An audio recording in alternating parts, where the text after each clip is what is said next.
from the standpoint of you on the DLL's podcast predicted that the players union will opt out of the CBA after the 28-29 because the second apron makes building nearly impossible.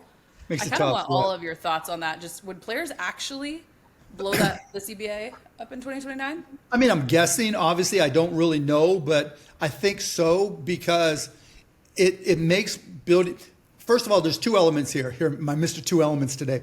One, transitioning from the old CBA to the new CBA. We saw all the pain it's created teams and players and, guys getting stretched and all that kind of stuff, right? But I think also they just don't like the second apron, right? Because now the second apron, it's not a hard cap, but it's damn close.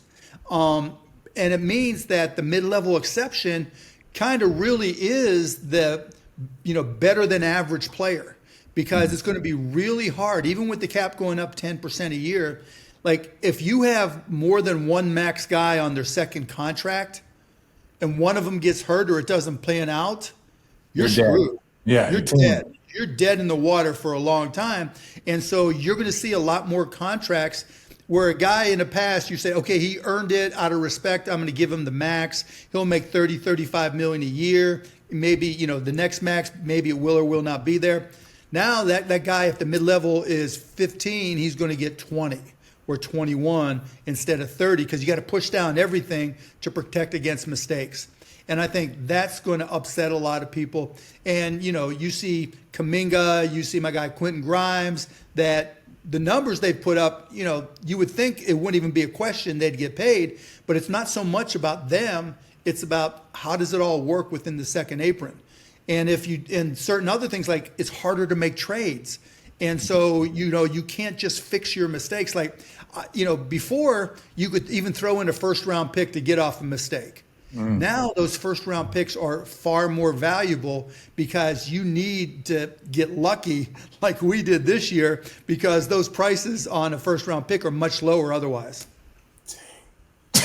Well, that one of the things My that mind is being blown right now because I was curious of why. Sorry, Richard. No, go ahead. Why Chicago was stuck, right? Chicago's stuck because you have guys like Zach LaVine and Vooch and at that time DeRozan and whoever, and you can't get anything back for them because teams are like they're too long of a contract at that price. Or they're older, right? They're older. You got to be certain they're going to get you over the top. If it's their final piece, you go all in, right? But if it's not or you're not sure, no one's going to take them. Like even KD, it wasn't like there was huge demand for KD, right? KD, he's got to be a finishing piece, and that's what Houston hopes.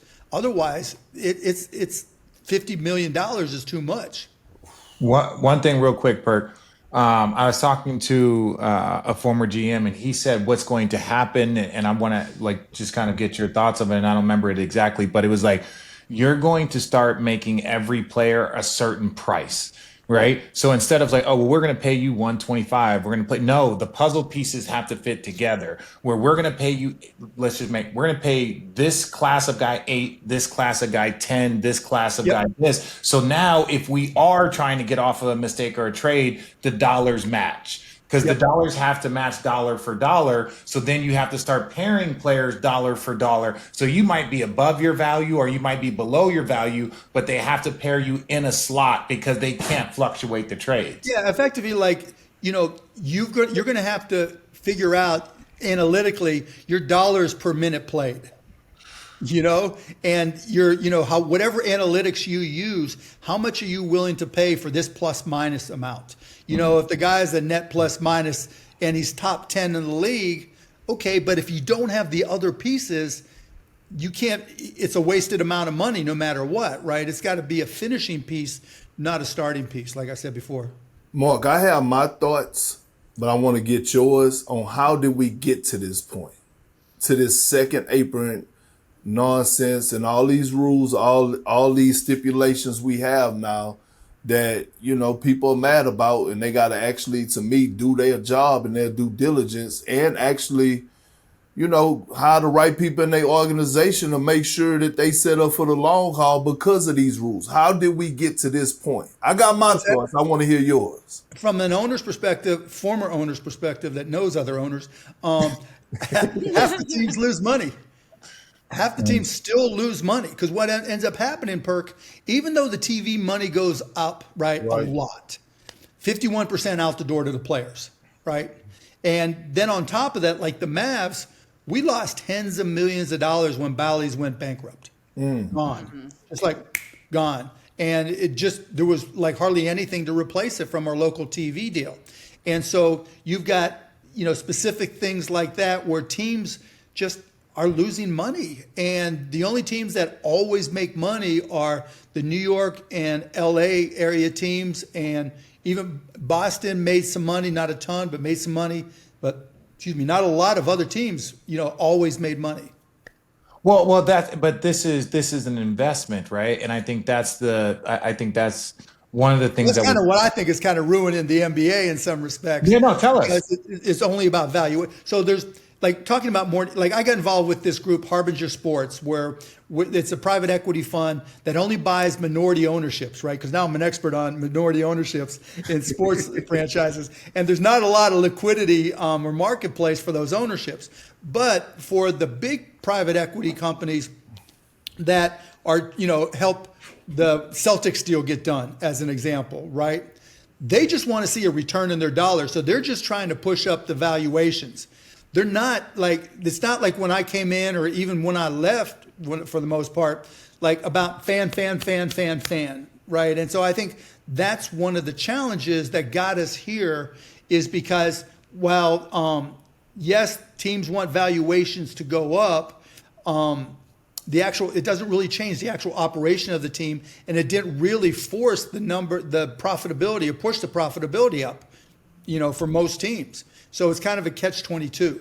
So when people look at how much you bought the Dallas Mavericks for, how much you sold them for 20 years later, and I'm just saying, like MJ, how much he sold it for. Now there's losses every single year.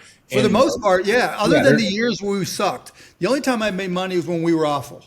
Oh, so because my payroll was nothing. I'm paying solid measury, and so what was the Clipper? What's the Clipper? I can't believe it. The Clippers' old owner. What was his name before? Donald Sterling. Donald Sterling. Donald Sterling's team would always suck, but he would make money every single year. Every single year, because that's what he cared about. And he didn't try and win. So it was like he wasn't trying to win. Blake and that crew forced him into a position of like, okay, I can't not do something.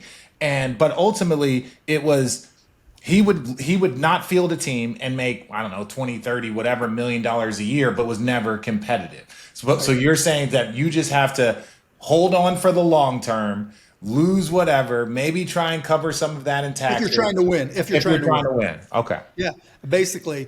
And you've got to hope that the TV deal pays off the way everybody thinks it will. Because you guys know the media business. You're right in the middle of it, right? It's hard. It's hard from day to day, week to week, year to year. And you just don't know how this TV deal is going to hold up. Like, Peacock paid the NFL like $100 million for one playoff game and added 2 million something subscribers. And when they did that, that made everybody think, well, I'll try to do the same thing with the NBA. But now those bets from the streaming companies that are going to be broadcasting this year have got to pay off. Disney, ESPN, Peacock, Amazon, they've all got to be able to get a return on that dollar. Because if they don't, then the whole thing could collapse. But I'm not saying it will. Don't get me wrong. But I'm just saying, as a business guy who tries to analyze the good news and the bad news, there's still risk associated with what's going on.